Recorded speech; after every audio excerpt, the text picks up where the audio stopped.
Hi, and welcome to Watch It Played. My name is Rodney Smith, and in this video, we're going to learn the 2 to 5 player game Pandemic Hot Zone Europe, designed by Matt Leacock and Tom Lehman, and published by Z-Man Games, who helped sponsor this video. You know what? I take it back. I'm not actually going to teach you how to play this game in this video. You see, we already have a tutorial video for Pandemic Hot Zone North America, which mostly shares all the same rules. So if you watch our video for that game, then you'll pretty much know how to play this game. And I'll put a link to that video in the description below. Now, that said, there are a couple of changes, and we will go over those here. Also, there's a way to combine the two games if you have both of them. So we'll learn how to do that in this video also. First though, let's quickly go through some of the key differences for this Europe version. Well, first off, we've got an entirely new board depicting various locations in Europe where diseases will be popping up. This means we also have a new starting location for player pawns, marked here, which is also where you go to spend cards when you want to discover a cure. We also have new specialists with their own colors and special abilities which are different from the ones found in Hot Zone North America. Otherwise, the core gameplay is the same. However, they've also included a new twist called Mutations. In Hot Zone North America, there were crisis cards you could add to increase the challenge while playing, but here we have 9 mutations which will cause the different diseases to gain new and dangerous traits. During the setup, you shuffle all 9 of the mutations face down. And then, when you're preparing to shuffle the epidemic cards into each of the 3 separate piles, you also add and shuffle in 1 random mutation card if you want to play on the standard difficulty, or you add 2 to each pile for heroic difficulty. Any unused mutations you then return unseen back to the box. During the game, if you ever draw a mutation card, set it by the board where it will have an ongoing effect on the related disease color for the rest of the game. For example, if this mutation is in effect, if a player wants to treat the yellow disease when there are already 3 within a city, they have to spend 2 of their actions to treat disease there, which will put added pressure on the players to keep a handle on the yellow disease cubes while playing. And keep in mind, more than 1 mutation can be in play at the same time, even applying to the same disease. Now, as soon as a disease has been cured, you remove any mutations related to that color from the game. And if you later draw a mutation for a cured disease, it has no effect and is also just removed from the game. And those are all of the rules for Pandemic Hot Zone Europe. But as I mentioned, there's a new way to play if you have any 2 different sets of Hot Zone, and it's called Hemispheres. The rules for this are free, and I'll put a link to them in the description of this video, but let's go through those rules together right now.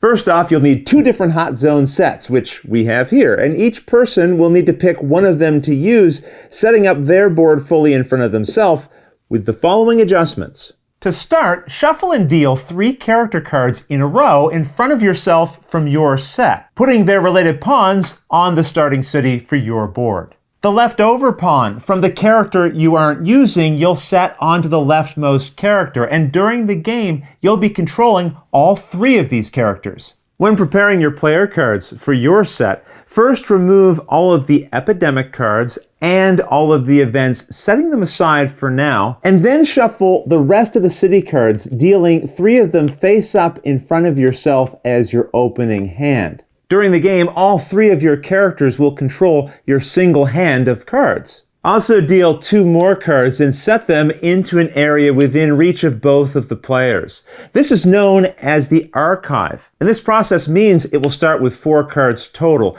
2 from each of the players' decks. Now going back to the individual player setups, take the 4 event cards you'd set aside and shuffle them into your personal player deck, setting up the rest of the deck as normal using the epidemic cards.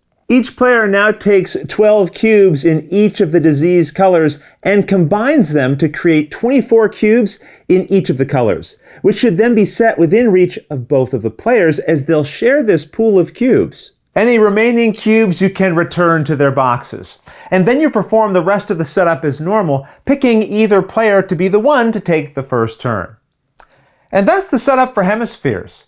In this version of Pandemic Hot Zone, each player has their own board, but they'll be able to travel and visit each other's boards to help treat and cure diseases and share cards while trying to cure the diseases on both of the boards.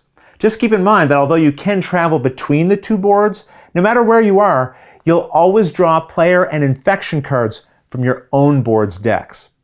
The game is otherwise played using the regular rules for Pandemic Hot Zone with a few changes, and those changes we'll now cover with the rest of this video. The game begins with the person chosen as the first player taking the first turn, following the usual steps of performing actions, drawing cards, and infecting their home board. But they can only perform actions with the character that currently has a pawn token on it. When a player finishes a turn, they move their pawn to the next character to the right, and then the next player takes their turn with the character their pawn is currently on.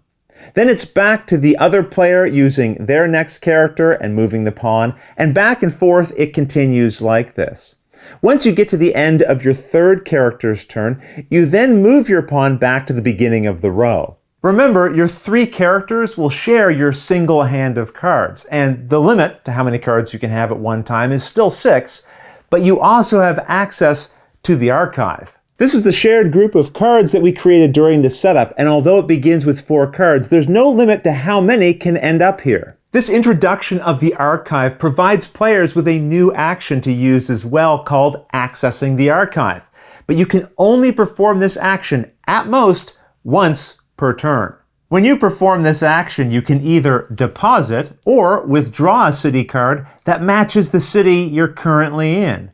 Or instead, you can deposit or withdraw a card that is from the other board as long as it matches the color of the city you're currently in. So, as an example, if I was in Stockholm, like I am here, I could deposit this Stockholm card into the archive. And once it's here, my opponent could then take this card on their turn since they're in a red city matching this card's color. Before moving on, I should mention that players can actually travel between the two boards.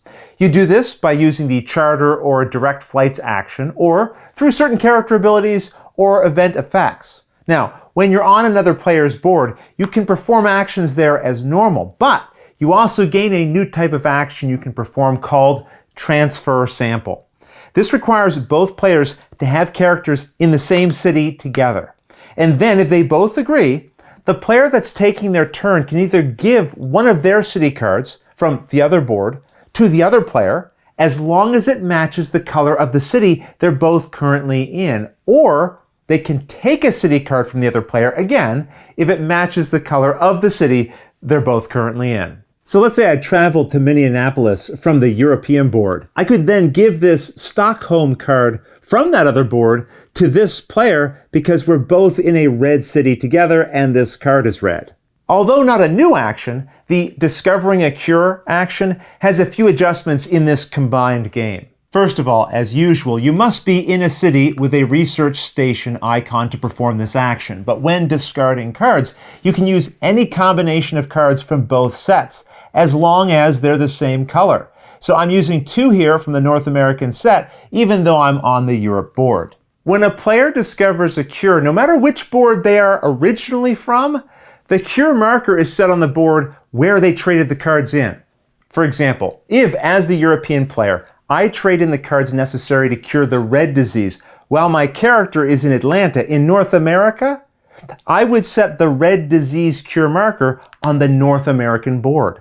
The European red disease still doesn't have a cure, so one of the players will have to also trade in the cards necessary to cure the red disease on this board at some point. So in this way, to win, all 3 diseases on both boards have to be discovered. One of each on this board and one of each on this one. It doesn't matter who does it, just that they each need to be completed on their own boards. So you're really tasked with curing 6 diseases if you want to think of it that way.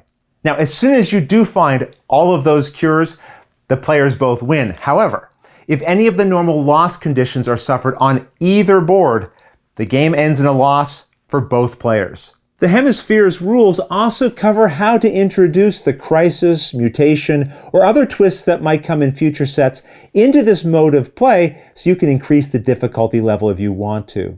You'll also find some additional details on different types of interactions that can occur in the game while playing, but all of these I'll leave for you to discover on your own.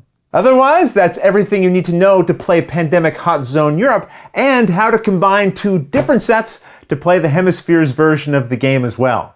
If you have any questions about anything you saw here, feel free to put them in the comments below, and I'll gladly answer them as soon as I get a chance. You'll also find forums for discussion, pictures, other videos, and lots more over on the games page at Board Game Geek, and I'll put a link to that in the description below. And if you found this video helpful, please consider giving it a like, subscribing, and clicking that little bell icon so you get a notification anytime we post a new video. And if you'd like to support us directly, you can join our Patreon for even more content, which I'll have linked below. But until next time, thanks for watching.